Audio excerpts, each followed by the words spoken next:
अस्सलाम वालेकुम गाइस, मैं रिजवान एक बार फिर हाजिर हूँ आपके सामने चेक पॉइंट फायरवॉल्स कोर्स का एक नया लेक्चर लेके। तो इसमें हम चेक पॉइंट गाया ऑपरेटिंग सिस्टम का इंस्टॉलेशन सीखने वाले हैं। तो सीखने से पहले हम देख लेते हैं कि चेक पॉइंट ऑपरेटिंग सिस्टम को क्या क्या प्लेटफॉर्म्स चाहिए जिन पे इंस्टॉल हो सकता है और जिन पे ऑलरेडी रन करता है। तो हम इसको फिज़िकल मशीन या फिर वर्चुअल मशीन्स दोनों प्लेटफॉर्म्स पे यूज़ कर सकते हैं। और रियल नेटवर्क डिप्लॉयमेंट के लिए check point dedicated hardware appliances बनाता है, जो कि आइडियल है। हम कोई भी डेस्कटॉप या वर्क स्टेशन मशीन में या सर्वर पे चेक पॉइंट का ऑपरेटिंग सिस्टम इंस्टॉल करके उसको नेटवर्क में डिप्लॉय नहीं कर सकते, क्योंकि वो जो भी एक डेडिकेटेड हार्डवेयर अप्लायंस होता है उसके डेटा थ्रूपुट को मैच कभी भी नहीं कर सकता।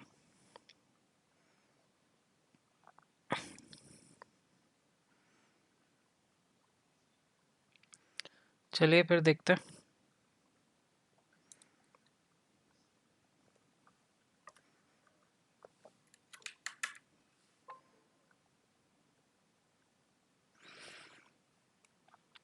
तो प्लेटफॉर्म्स की बात करी कि हम कोई भी डेस्कटॉप या वर्क स्टेशन मशीन यूज़ कर सकते हैं जिसमें 8 GB तक रैम है। 16 GB है तो अच्छा है, जैसे कि मैंने पिछले लेक्चर में बताया था। Core i7 Core i5 दोनों पे चल जाएगा, AMD के प्रोसेसर्स पे भी चल जाएगा। तो आप VMware यूज़ कर सकते हो, ESXi यूज़ कर सकते हो, या फिर वर्चुअल बॉक्स यूज़ कर सकते हो। इन तीनों प्लेटफॉर्म पे चल जाता है। और असल में चेक गाया ऑपरेटिंग सिस्टम है क्या?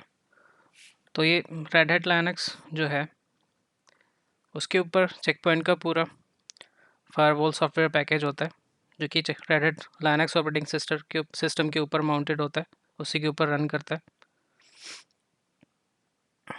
तो हम जो गाया का वर्जन करने जा रहे हैं इंस्टॉलेशन, वो है R77.30। और बाकी होम लैब के लिए VMware वर्चुअल अप्लायंस ठीक है, जो कि हम इंस्टॉल कर सकते हैं, जो कि चेक पॉइंट गाया का इंस्टॉलेशन डिस्क आता है, इंटरनेट पे डाउनलोड हो जाता है उससे। और अगर नेटवर्क डिप्लॉयमेंट की बात करें तो जो डेडिकेटेड हार्डवेयर अप्लायंसेस होते हैं उनका एक पूरा रेंज है, सीरीज़ है। जैसे कि कोई भी नेटवर्क वेंडर होता है, सिस्को हो गया, जूनिपर हो गया, उनका हर फायरवॉल का या राउटर्स का या स्विचेस का एक सीरीज़ होता है। न्यूमेरिकल रिप्रेजेंटेशन जैसा भी होता है उनका, सेम उसी तरह से ये फॉलो करता है। तो देखते हैं कौन कौन से अप्लायंस इनके हैं और किस किस इन्वायरमेंट के हिसाब से वो अप्रोप्रिएट है। तो ब्रांच ऑफिस इन्वायरमेंट के लिए, जो कि हम सोहो के नाम से भी जानते हैं, स्मॉल ऑफिस, होम ऑफिस, उसके लिए इनके 1400, माफ़ कीजिएगा मुझे बीच में जाना पड़ा। तो हम सोहो की बात कर रहे थे, small office home office environment में। तो जहाँ पर मेनली वाईफाई वगैरह चाहिए, वाईफाई एक्सेस को सिक्योर करने के लिए, प्रोटेक्शन देने के लिए इन्होंने स्पेशली अप्लायंसेस डिज़ाइन किए हैं कुछ। तो ये हमारे 1400, 3100, 3200 एंड 500, 5100। तो बैंडविड्थ इसका मैक्सिमम थ्रूपुट जो है वो 14.5 Gbps तक जा सकता है। 5100 basically entry level enterprise firewall है। तो एक तरह से बोल सकते हैं ये बीच में आता है दोनों के, ब्रांच ऑफिस और एंटरप्राइज एनवायरनमेंट दोनों में यूज़ हो सकने वाला। अगर बड़ा कोई ब्रांच ऑफिस है या फिर छोटा एंटरप्राइज है तो उसमें ये यूज़ कर सकता है। तो जैसे कि मैंने पहले भी बताया कि 5000 सीरीज़ के firewalls basically enterprise level networks के लिए डिज़ाइंड है, जो कि शुरुआती 3 Gbps से लेके 52 Gbps तक आराम से फायरवॉल थ्रूपुट प्रोवाइड करा सकता है। 40 Gbps तक इसमें इंटरफेस हो सकता है। ठीक है, फिर उसके बाद नेक्स्ट सीरीज़ हमारी 15400, 600, 23000 सीरीज़। तो ये डेटा सेंटर्स के लिए है, ये लार्ज स्केल इन्वायरमेंट्स के लिए, लार्ज स्केल एंटरप्राइज इन्वायरमेंट्स के लिए। तो इसमें 100 GB इथरनेट पोर्ट भी होता है, और ये 25 से लेके 128 Gbps तक हमें फायरवॉल थ्रूपुट प्रोवाइड कर सकता है, जो कि बहुत ही हाई है किसी भी बड़े से बड़े डेटा सेंटर के लिए। फिर उसके बाद चैसी सिस्टम्स आते हैं जो कि मॉड्यूलर होते हैं पूरी तरह से, यानी कि एक मॉड्यूल अगर इनका ख़राब हो जाएगा तो बाकी के मॉड्यूल्स को कोई फ़र्क नहीं पड़ता, वो बेसिकली वैसे ही जैसे हैं वैसे के वैसे ही काम करते रहेंगे। रिडंडेंट पावर सप्लाईज होते हैं इनमें, एक पावर सप्लाई ख़राब हो जाए तो उसको हॉट स्वैप भी कर सकते हो आप, और दूसरा हाँ उसको कवर करने के लिए दूसरे पावर सप्लाईज भी आपके चैसी में रहते हैं। और बाद में एक्सपेंडेबिलिटी के लिए आप अलग अलग मॉड्यूल्स बाद में भी ऐड कर सकते हो। तो 44,000 एंड 64,000 है ये। शुरुआती 80 Gbps से लेके 880 Gbps तक आपका बैकप्लेन थ्रूपुट सपोर्ट करता है। उसके बाद हमारे रगेड अप्लायंसेस आते हैं। रगेड जो भी बहुत ही ज़्यादा हार्श इन्वायरमेंटल कंडीशंस होती हैं, एक्सट्रीम वेदर कंडीशंस होती हैं, उनके लिए डिज़ाइंड है। जैसे कि जहाँ पर आंधी तूफान बहुत ज़्यादा आता है, वाइब्रेशंस बहुत हद तक रहता है, या टेम्परेचर -40 तक चला जाता है, +75 डिग्री सेल्सियस तक भी चला जाता है, तो ये बिना किसी परेशानी के काम करते रहेंगे फायरवॉल्स। चलिए आगे बढ़ते हैं, एक बार इनका ग्राफिकल रिप्रेजेंटेशन देखते हैं हम। तो देखने में इस तरह के होते हैं, जैसे कि ब्रांच ऑफिस वाईफाई सोल्यूशन में इनके दो सीरीज़ है अप्लायंसेस की, जो कि 1430 से लेके 1450 तक है, और दूसरा जो थोड़े बड़े स्केल के नेटवर्क्स के लिए वो 1470 से लेके 1490 तक है।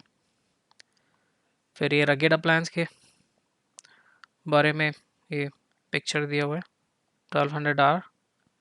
तो देखने में ही थोड़ा सा ख़तरनाक दिखता है, रगेड सा दिखता है, हैवी ड्यूटी।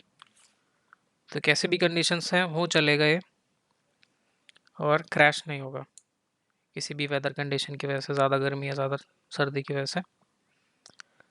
फिर हमारे ब्रांच ऑफिस के लिए जो लैन एनवायरनमेंट में यूज़ होंगे, ये वायरलेस लैन के लिए हो गए, ये हमारे वायर्ड लैन के लिए हो गए 3000 सीरीज़, 3100, 3200।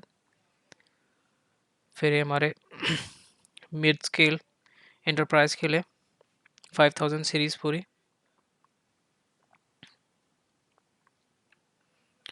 उसके बाद ये डेटा सेंटर वाले अप्लायंसेस है, जो कि 23,000 सीरीज़ हमारी, 500, 800 एंड 900।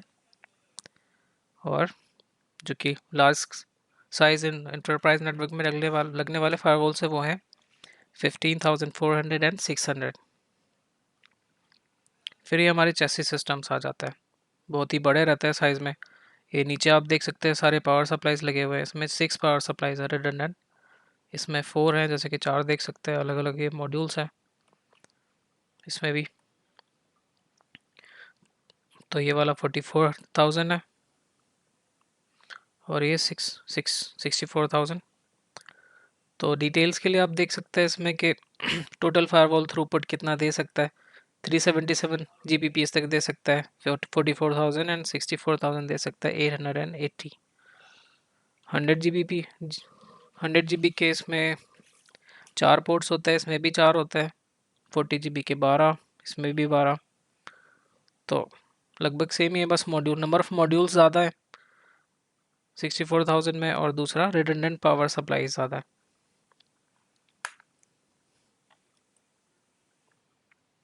अब देखते हैं डिप्लॉयमेंट मोड्स, किस किस मोड में हम अपने चेक पॉइंट फायरवॉल को डिप्लॉय कर सकते हैं। तो इसका मैंने थोड़ा सा आइडिया आपको distributed and stand alone deployment का पहले लेक्चर में भी दे दिया था, इसी को हम आगे एक्सपेंड करेंगे। बाकी देखते हैं राउटेड मोड क्या होता है। राउटेड मोड में जैसे कि नॉर्मल हमारा राउटर रहता है, उसमें सारे इंटरफेसेस को आईपी देते हैं, हम राउटिंग भी कॉन्फ़िगर करते हैं, वो सारा कुछ इसमें करना पड़ेगा। तो मोस्ट ऑफ द टाइम जो भी हम फायरवॉल डिप्लॉय करते हैं उसमें हमें राउटेड मोड ही डिप्लॉय करना होता है। कभी कभी कुछ ऐसी कंडीशंस होती है कि ऑलरेडी एग्जिस्टिंग लिंक है, उस पर हमें फायरवॉल बिठाना है, और हम ये भी नहीं चाहते कि जो एड्रेसिंग स्कीम चल रही है हमारी, या जो भी कॉन्फ़िगरेशन है, वायरिंग है, वो हम चेंज नहीं करना चाहते। तो हम उस एग्जिस्टिंग लिंक के बीच में अपना ब्रिज मोड का फायरवॉल लगा सकते हैं। ठीक है, तो एक तरह से as a bump in the wire काम करता है।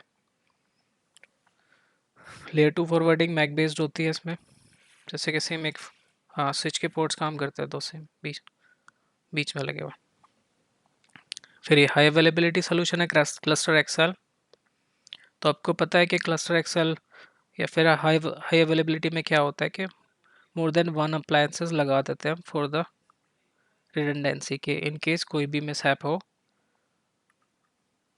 तो एक फायरवॉल फेल होने के बाद हमारा दूसरा फायरवॉल अवेलेबल रहना चाहिए। जैसे कि एनवायरनमेंट देख लो आप, इंटरनेट की तरफ दो कनेक्शंस हैं, नीचे हमारा कोर पे जा रहा है, मान लो ये कोर हमारे स्विचेस हो गए, इन पे लगे हुए फायरवॉल। ठीक है, नीचे एक्सेस लेयर होगा, एक्सेस लेयर के स्विचेस। ठीक है, तो क्लस्टरिंग में है तो सारे के सारे जो भी, अगर दो अप्लायंस है, चार अप्लायंस है, कितने भी हैं, वो एक साथ डेटा फॉरवर्डिंग कर रहे होंगे। इन केस हमने स्टेटफुल क्लस्टरिंग इनेबल की हुई है तो जो भी कनेक्शंस इस पे चल रहे हैं, मान लो ये फेल हो जाता है तो वो कनेक्शंस ड्रॉप किए बिना उन सारे कनेक्शंस को हमारा जो दूसरा फायरवॉल है वो हैंडल करने लग जाएगा। तो ये एडवांस चीज़ है क्लस्टर एक्सेल, तो हमारे कोर्स के स्कोप में भी नहीं है बस, तो इसको बाद में थोड़ा बहुत अगर देखना है तो देख सकते हैं, लेकिन अभी के लिए ये स्किप करते हैं। तो ये रहे हमारे डिस्ट्रीब्यूटेड एंड स्टैंडअलोन डिप्लॉयमेंट के एक स्क्रीनशॉट्स। तो डिस्ट्रीब्यूटेड में आप देख रहे हैं कि चेक पॉइंट का मैनेजमेंट सर्वर अलग है और गेटवे अलग है। तो मैनेजमेंट स्टेशन से हम एक्सेस करते हैं अपने मैनेजमेंट सर्वर को। तो मैनेजमेंट स्टेशन कोई भी विंडोज़ या लिनक्स मशीन होता है जिसमें हमारा स्मार्ट डैशबोर्ड इंस्टॉल हो जाता है, और उस स्मार्ट डैशबोर्ड में हम मैनेजमेंट सर्वर का आईपी देके यूज़र नेम पासवर्ड देके एक्सेस कर लेते हैं मैनेजमेंट सर्वर को, और वहाँ पर पॉलिसीज़ वगैरह अपने कॉन्फ़िगर करते हैं, सेव करते हैं या मॉडिफाई करते हैं, कुछ भी करते हैं। और उन पॉलिसीज़ को जब हमें इफेक्ट में लाना होता है तो उनको पुश करना होता है actual check point firewall gateway पे, जो कि एक्चुअली डेटा को इंटरसेप्ट करता है जो भी इनसाइड टू आउटसाइड जाता है। फिर हमारा स्टैंड अलोन डिप्लॉयमेंट है जिसमें कि management server and firewall gateway single box में होता है। तो फ़ायदा इसका ये है कि भाई सस्ता पड़ेगा, दो अलग अलग मशीन्स नहीं चाहिए आपको, मैनेजर के लिए अलग और गेटवे के लिए अलग। तो इकोनॉमिक है, बट नुकसान भी है इसका कि इन केस अगर हमारा ये अप्लायंस फेल हो जाता है तो फिर हमारा जो भी पॉलिसीज़ थे वो भी चले जाता है इसके साथ। ये अगर रिकवर नहीं हुआ तो हमारे पॉलिसीज़ भी रिकवर नहीं हो सकते, हमें नए सिरे से सब कुछ बनाना पड़ेगा। दूसरा, अगर इस केस में हमारा गेटवे क्रैश होता है तो एटलीस्ट हमारे फायरवॉल पॉलिसीज़ वगैरह तो सेव्ड है ही मैनेजमेंट सर्वर पे। हमें नया अप्लायंस लेके आना है या फिर उसको रिकवर कर सकते हैं तो उसी को रिकवर करना है। डेटा लॉस्ट हो चुका है उसके बाद भी हम अपना जो पॉलिसीज़ वगैरह मैनेजमेंट सर्वर पे सेव थे दोबारा से उसको पुश करके नॉर्मली ऑपरेशन में जल्दी से जल्दी उसको ला सकते हैं, ज़्यादा टाइम ख़राब नहीं होगा। चलिए आगे बढ़ते हैं। तो यहाँ पर हम देख रहे हैं कि हम जो अभी प्रैक्टिकली परफॉर्म करने जा रहे हैं उसमें हमारा टोपोलॉजी क्या रहेगा इनिशियली। तो अभी तो ऐसा है, बाद में हम थोड़े कंपोनेंट्स और इंट्रोड्यूस करेंगे, डीएमजी भी लगाएंगे, अपना दूसरा ब्रांच भी इंट्रोड्यूस करेंगे। तो अभी के लिए बस इतना ही। तो इसमें क्या रहेगा, हमारा एक मैनेजमेंट सर्वर है, एक मैनेजमेंट स्टेशन है, गेटवे है, तीनों के तीनों में वर्चुअल मशीन में VMware में इंस्टॉल करना है। तो इस साइड में जो हमारा इंटरनल लैन है उस पर हम 10.1.1.0 का सबनेट यूज़ कर रहे हैं, और जो इंटरनेट साइड का सबनेट है वो 192.168.0.0/24। तो ये बेसिकली जो इसका एथरनेट 1 है फायरवॉल का, वो मेरे लैपटॉप से यहाँ पर ब्रिज्ड है जिस पे मैं रिकॉर्डिंग कर रहा हूँ, और उसी लैपटॉप से हम फिर वाईफाई के थ्रू अपना वाईफाई राउटर और इंटरनेट एक्सेस कर रहे हैं।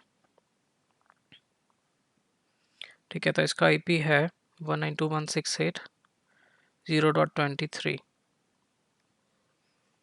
और हमने गेटवे का आईपी दिया हुआ है इंटरनेट के साइड का 0.200।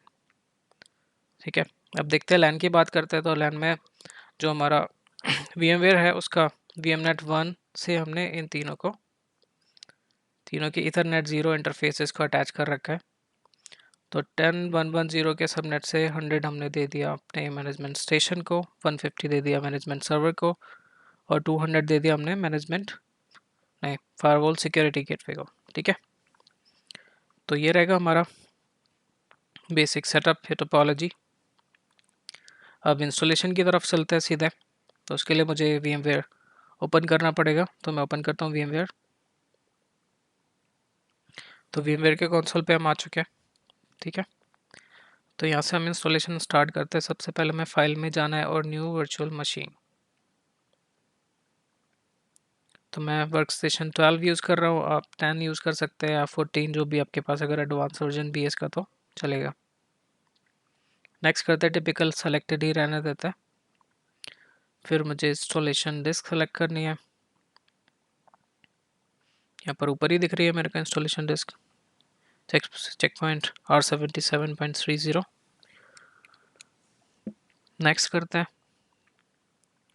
जैसे कि मैंने बताया कि लाइनक्स ऑपरेटिंग सिस्टम के ऊपर ही है पूरा बेस्ड, तो लाइनक्स ही सेलेक्ट करना है यहाँ से, और हम चूज़ करते हैं RHEL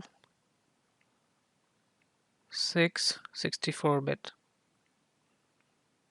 आगे बढ़ाते हैं इसको नेक्स्ट करके। यहाँ पर नाम चेंज कर देते हैं अपने फायरवॉल का, CPFW। मैं सोच रहा हूँ कि इसको गेटवे बनाऊँ, तो इसलिए मैंने FW ले लिया। यहाँ पर मैनेजमेंट सर्वर बनाना होता था MGR करके, या कुछ भी उसी तरह का लेके बना सकता था। अब मैं चूज़ करता हूँ कि मेरे को इसके इंस्टॉलेशन फाइल्स कहाँ पर स्टोर करना है।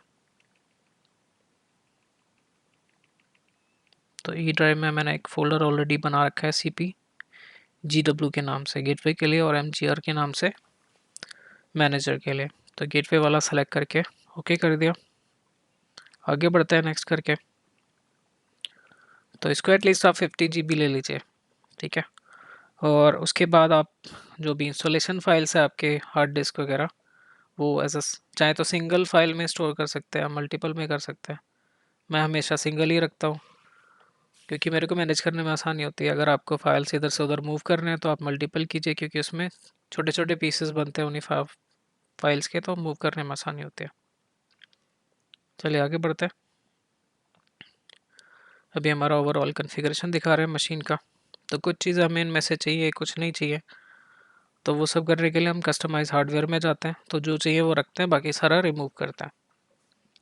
तो मुझे प्रिंटर नहीं चाहिए, इसमें रिमूव करता हूँ। साउंड कार्ड नहीं चाहिए, वो भी रिमूव करता हूँ। USB कंट्रोलर भी नहीं चाहिए। नेटवर्क अडाप्टर जो है, चाहे चाहे तो वो पड़ा रहने दे वैसे के वैसे, या रिमूव करके अपना खुद का बना ले। मैं अपना खुद का बनाता हूँ।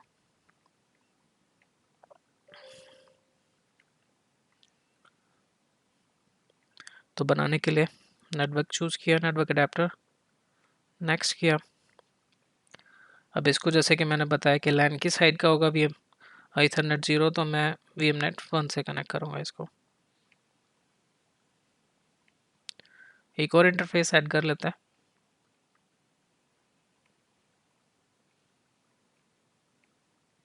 तो ये मेरा रहेगा इंटरनेट की साइड का, और इस इंटरफेस को मुझे ब्रिज करना है अपने लैपटॉप के वाईफाई अडेप्टर से फिजिकल। तो ब्रिज पे लगा रहने देंगे, और replicate physical network connection state and then finish. तो ये सही हो गया है जो भी करना था मेरे को। ठीक है, अब इसको क्लोज करके आगे बढ़ते हैं। ये समरी दिखा देगा कि आपने क्या क्या चीज़ें कन्फिगर कर ली हैं। एक चीज़ मैं भूल गया, इसका रैम बढ़ाना। 2 GB पे भी चल जाएगा, लेकिन थोड़ी सी दिक्कत देनी है सर 2 GB में, तो मैं 4 GB कर देता हूँ इसको। 4096। ठीक है, चलिए हो गया। अब ये समरी देख लीजिए एक बार, आपको सब कुछ ठीक लगता है तो बस फिनिश कीजिएगा इसको। तो आपको CPFW के नाम से यहाँ पर मशीन दिखाई देने लग जाएगा। तो इंस्टॉलेशन स्टार्ट करने के लिए मशीन को स्टार्ट कीजिए, पावर ऑन करना है।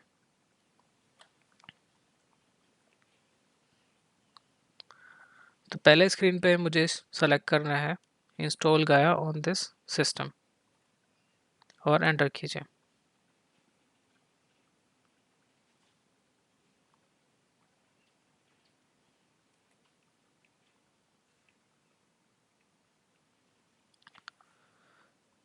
प्रोसेस स्टार्ट हो गई है।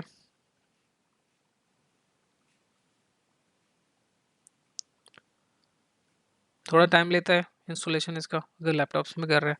अगर डेस्कटॉप सिस्टम्स वगैरह हैं, कोई पावरफुल गेमिंग वर्क स्टेशन वगैरह है आपके पास, तो उतना ही फास्ट चलेगा।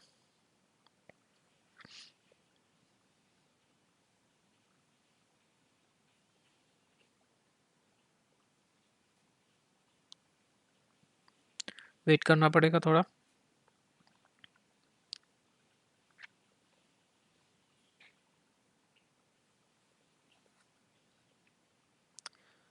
जब तक ये कंप्लीट होता है तब तक मैं, चलिए आगे बढ़ी क्या।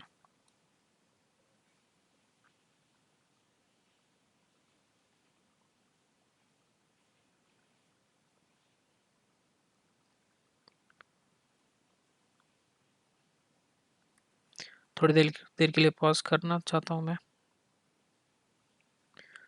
चलिए देखिए, उस स्टेज से आगे बढ़ के ये यहाँ पर आ चुका है। तो यहाँ पर हमें कुछ नहीं करना है, बता रहा है कि वर्जन कौन सा है। फिर उसके बाद हमें सीधे सीधे यहाँ पर ओके प्रेस कर देना है। यूएस इंग्लिश सेलेक्ट रहने देंगे और ओके करेंगे। यहाँ पर जो भी लाइनक्स के पार्टीशंस होते हैं, रूट बूट ऐप, वो दिखा रहा है कि कितने % यूटिलाइज करेगा डिस्क पे। तो आगे बढ़ते हैं ओके करके। देखिए यहाँ पर हमारा अकाउंट जो होगा इसमें, जिससे भी हम फर्स्ट टाइम एक्सेस करने जा रहे हैं, वो एडमिन के नाम से रहेगा। और हमें पासवर्ड जो भी आप चाहते हैं डाल सकते हैं, जैसे कि मैं admin123 डालने जा रहा हूँ।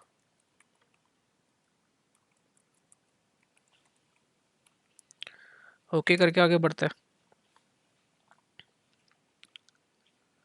अब मेरे यहाँ पर दो लिंक्स दिखा रहा है, इथरनेट 0 एंड इथरनेट 1। तो मैं चाहूँ तो आईपी यहीं से सेट कर सकता हूँ इसमें। तो एक बार आईपी एटलीस्ट एक इंटरफेस पे तो सेट कर ही देते हैं यहाँ से, इथरनेट 0 पे, जो कि लैन के साइड का है। तो ये इधर 10 वाला सबनेट रहेगा हमारा। तो 10.1.1 200 डाल देता है इस पर। गेटवे को ऐसा ही छोड़ देता है।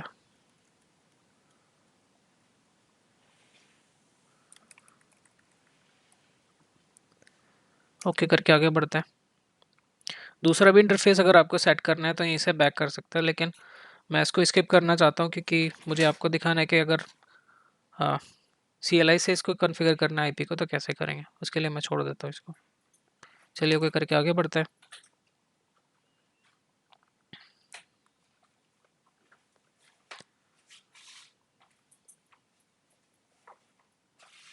अब इंस्टॉलेशन स्टार्ट हो चुकी है, इसमें काफ़ी टाइम लगने वाला है, तो मैं वीडियो पॉज कर रहा हूँ जब तक कि 100% नहीं हो जाता।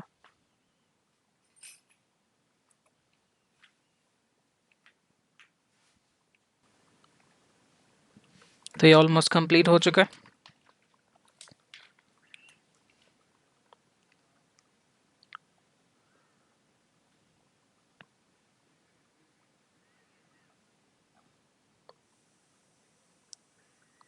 कुछ ही सेकेंड्स आ रहे हैं। हाँ ये देखिए कंप्लीट हो चुका है इंस्टॉलेशन। तो ये भी बता रहा है कि जैसे हमारा सिस्टम एक बार रीबूट हो जाए, रीबूट मांग रहा है क्योंकि अभी है, तो अगर हमें इसका वेब यूआई एक्सेस करना है तो उसके लिए आईपी यूज़ करना है 10.1.1.200। तो इसी के साथ इसको रिबूट करते हैं।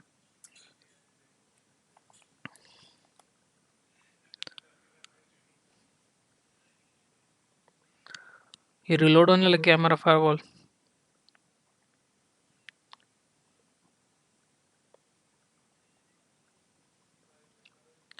फर्स्ट टाइम बूट में थोड़ा टाइम लेना है इसको,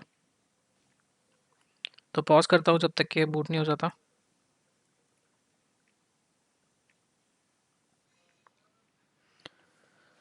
तो ये हमारा लॉगिन प्रॉम्प्ट आ गया है। इंस्टॉलेशन हमारा यहाँ पर ख़त्म हो जाता है। तो आपको अगर याद होगा कि हमारा यूज़र नेम था एडमिन, पासवर्ड था admin123। तो जैसे ही आप लॉगिन करते हैं तब भी आपको एक बार ये इंटीमेशन देता है कि पहली बार अगर इसको कॉन्फ़िगर करना है तो फर्स्ट टाइम विजार्ड ओपन कीजिए वेब यूआई के थ्रू। वहीं से आप डिसाइड कर पाएंगे कि इसको मुझे चेक पॉइंट सिक्योरिटी गेटवे बनाना है, सिक्योरिटी मैनेजर बनाना है। वो हम देखते हैं नेक्स्ट लेक्चर में। तो अभी अगर मुझे बेसिक कनेक्टिविटी चेक करनी है, ये देखना है कि आईपीस वगैरह क्या पड़े हुए हैं मेरे सिस्टम पे, तो उसके लिए कुछ कमांड्स है वो मैं आपको बता देता हूँ। Show interface Ethernet 0 IPv4 address. अगर मैं कमांड चलाऊँगा तो मुझे ईथरनेट 0 का आईपी दिख जाएगा, जैसे कि दिख रहा है सामने 10.1.1.200। और अगर ईथरनेट 1 का देखना है तो ईथरनेट 1 चेंज कर दीजिए, उसमें दिखा रहा है नॉट कॉन्फ़िगर्ड, क्योंकि हमने वहाँ पर स्किप कर दिया था उसको। अब देखते हैं अगर कमांड से अगर आईपी डालना है मुझे तो क्या करना है। तो set interface Ethernet 0 Ethernet 1 IPv4 address, यहाँ पर मुझे क्या डालना था 192, सॉरी नंबर लॉक ऑफ है, 168.0.200। सबनेट मास्क चूज़ करेंगे 255.255.255.0। तो एक बार में मुझे आईपी डालना होता है, फिर उसके बाद इसकी स्टेट को भी आप करना पड़ता है, जैसे सिस्को के किसी भी राउटर या फायरवॉल पे आपको नो शट चलाना होता है, सेम उसी तरह। तो उसके लिए स्टेट ऑन, ठीक है। अगर आप वही कमांड दोबारा से चला के देखते हैं तो आपको आईपी कॉन्फ़िगर्ड मिलेगा। सारे इंटरफेसेस के आईपीज़ अगर आपको एक साथ देखना है तो शो इंटरफेसेस ऑल कमांड चलाइए,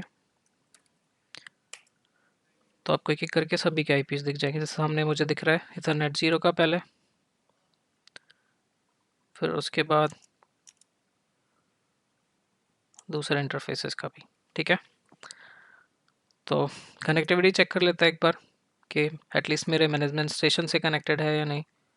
तो मैनेजमेंट स्टेशन जो कि मेरा विंडोज सर्वर है, उसमें देखते हैं कि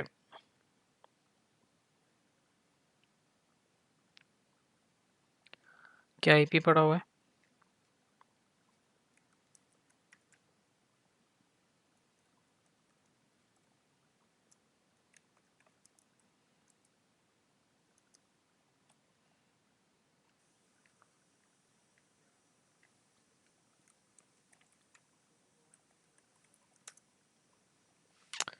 तो आईपी सामने दिख रहा है आपको 10.1.100। तो एक बार फायरवॉल पे जाके अपने पिंग करा के देखते हैं इसको।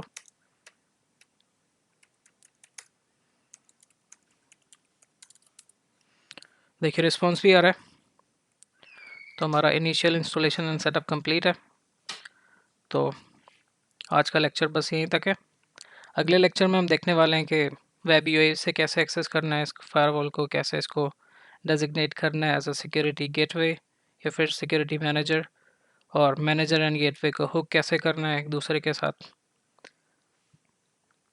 तो आज के लिए काफ़ी है इतना, चलिए इजाज़त दीजिए, मिलते हैं नेक्स्ट लेक्चर में। अल्लाह हाफिज़, दुआ में याद रखिएगा, शुक्रिया।